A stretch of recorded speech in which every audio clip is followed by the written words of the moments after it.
संत की महिमा कम नहीं है, पर गृहस्थ भी अपने स्वाभिमान में रहे। हमारे यहाँ तो 4 आश्रम है, धन्यो गृहस्थ आश्रमा कहा गया है। तो दक्ष का पक्ष यह था कि सभी विरक्त हो जाएंगे तो विरक्त आने बंद हो जाएंगे, फिर विरक्तों का जन्म होना बंद हो जाएगा, संतों का जन्म होना बंद हो जाएगा। तो यह भी एक पक्ष है। और गृहस्थ विरक्त में मेरी व्यक्तिगत धारणा यह है, मैं इतना ही अंतर मानता हूं कि जैसे बड़ा शहर होता ना तो 2 सड़कें बनी होती, एक सड़क शहर के बीच से जाती, एक बाईपास रोड। तो वो संसार के शहर से जो बाईपास रोड से निकल जाए वो महात्मा है, और जो शहर की सड़क के बीच से निकले वो गृहस्थ है। आगे जाकर तो दोनों सड़क एक ही होनी है। और इसीलिए दक्ष का श्राप लग गया। अब नारद जी का मन आज भगवान का भजन करने का है, लेकिन श्राप लगा है तो ठहर कैसे पावे। भगवान की महिमा देखो, कर्म का फल श्राप के रूप में लगा था, और भगवान अगर चाहें तो ऐसे प्रारब्ध को भी बदल सकते हैं। भगवान की बड़ी शक्ति है। काशी नरेश ने तुलसीदास जी से विनय की, मार्केश का प्रबल योग है, नवग्रह प्रतिकूल हो गए। तुलसीदास जी बोले घबराओ नहीं, नवग्रह से ऊपर एक ग्रह है। कौन? भगवान का अनुग्रह है। ऐसे और तब ये पद गाया उन्होंने, बहुत प्रसिद्ध है। भगवान का स्मरण किया, सुमिरत हरि श्राप गति बाधी, तो सहज विमल मन लागी समाधि। पर इस प्रसंग में केवल इतना ही विचार करना है कि नारद जी एक जगह ठहर गए। यह नारद जी की विशेषता थी कि भगवान का गुण, भगवान की कृपा। पर नारद जी भगवान का गुण भूल गए, ध्यान बैठ गए। अब नारद जी की समाधि देखकर इंद्र को बड़ी परेशानी हुई, इंद्र को बड़ी चिंता रहती।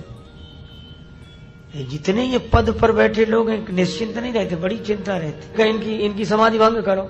किसी ने कहा कि नारद जी तो अच्छा काम कर रहे हैं, समाधि में रहकर भगवत चिंतन करना तो अच्छा काम है, और तुम अच्छा काम क्यों नहीं होने दे रहे हो। इंद्र ने कहा जो पद पर बैठा हुआ व्यक्ति है वो समाज में अच्छा काम किसी दूसरे के द्वारा नहीं होने देता। क्यों? बोले समाज में उसकी छवि अच्छी बन गई तो अपना क्या होगा, इसलिए इनकी समाधि भंग करो। कामदेव को भेजा, पूरे सहायकों के साथ गया पर कुछ नहीं बिगड़ा। क्यों? सीम की चापी सकई को तासु, बड़ रखवार रमापति जासु। भगवान रक्षा कर रहे हैं। एक संत गाते हैं, उनका भी कोई प्रभाव नहीं पड़ा नारद जी पर, तो चरणों में आ गया। कितना बढ़िया है।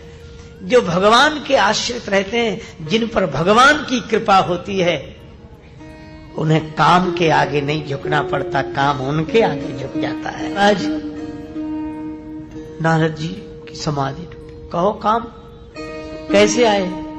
महाराज हमने बहुत महात्मा देखे, आप जैसा नहीं देखा। बस गड़बड़ी यहीं से शुरू हुई, अपना गुण सुनने लगे। जबकि संत के लिए का निज गुण श्रवण सुनत सकु चाहे। गुण जब भी हो तो गुण तुम्हार समझे ही निज दोषा, भगवान का गुण। अब नारद जी बड़े गौर से सुनने लगे। क्या कहा? काम ने कहा कि आप जैसा कोई महात्मा नहीं, कोई नहीं। काम का आप पर कोई प्रभाव नहीं पड़ा। नारद जी ने जो अपनी तारीफ सुनी तो ध्यान अपनी ओर ऐसा केंद्रित हुआ कि जो विशेषता नहीं थी वह भी दिखने लगी। यही होता है, जब तारीफ करने वाले ज्यादा मिल जाए तो अपने जो विशेषता नहीं होती वो भी दिखने लगती। नारद जी ने कहा अभी तो तुमने एक ही विशेषता देखी, दूसरी तो देखी ही नहीं। क्या?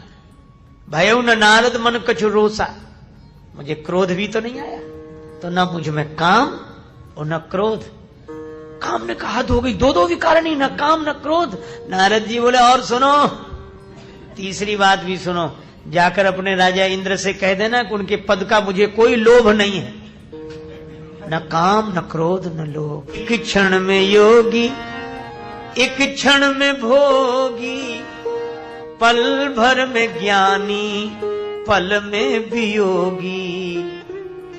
बदलता जो क्षण क्षण में वृत्ति अपनी, कभी अपने मन के भरोसे न रहना।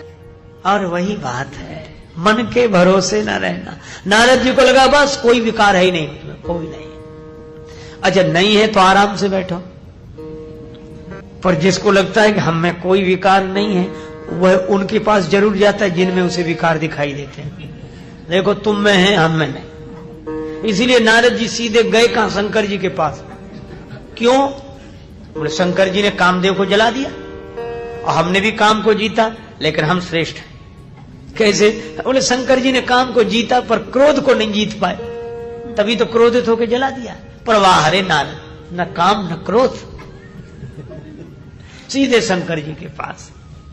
अब देखो भगवान शंकर के पास गए, शंकर जी को लगा आज संत आए हैं और नारद जी आए हैं, भगवान के गुण सुनने को मिलेगा। नारद शंकर जी ने नारद जी को प्रणाम करते देखा, हृदय से लगा लिया, देवर्षि अहो भाग्य आप पधारे, आज तो भगवान के गुण सुनने को मिलेंगे, क्योंकि आप तो सदा वीणा साथ में रखते हैं, भगवान के गुण गाते हैं, भगवान की कथा सुनाओ।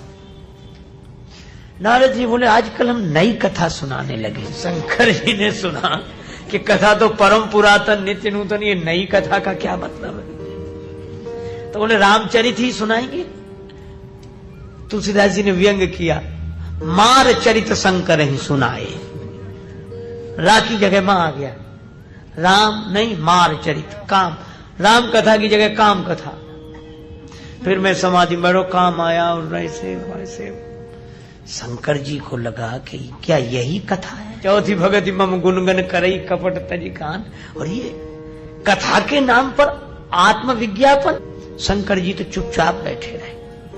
अब श्रोता कुछ प्रतिक्रिया व्यक्त न करे तो वक्ता को भी लगता है कि शंकर जी कुछ बोले ही नहीं। तो नारद जी ने पूछ लिया कि आपको कथा कैसी लगी? वक्ता जानना चाहता है कि कैसी लगी, ठीक है। नारद जी ने पूछा कथा कैसी लगी? हमारे भोले भगवान शंकर जी बोले कथा कैसी लगी यह तो मैं नहीं कहूंगा, पर एक प्रार्थना एक बार नहीं बार बार करूंगा, बार बार बिनवो मुनि तो ही, कि जैसे यह कथा हमें सुनाई है ऐसे और कहीं मत सुनाना। अब इससे अधिक भर्त्सना क्या हो सकती है कथा? नारद जी बोले किसी से मुझे क्या मतलब, मुझे तो भगवान से मतलब है, बस मैं तो भगवान का हूं, भगवान मेरे, बस भगवान से मतलब। शंकर जी बोले हाँ, जिनसे उन्हीं को मत सुनाना, कोई सुन भी ले तिमी जनी हरि ही सुनाए हो कब हूं, भगवान को मत सुनाना कभी। नारद जी बोले वैसे तो नहीं सुनाएंगे, और अगर चर्चा चल जाए तो अपनी तरफ से नहीं सुनाए। शंकर जी बोले चले हूं प्रसंग दुराये हो तब हूं, चर्चा चल भी जाए तो ये छिपा लेना। अब वही बात है, नारद जी से शंकर जी कह रहे हैं कि छिपा लेना, और हनुमान जी क्या करते? तरु पल्लव में रहा लुकाई। वक्ता कौन? बोले जो अपने को छिपा ले और भगवान के गुणों को प्रकट कर दे।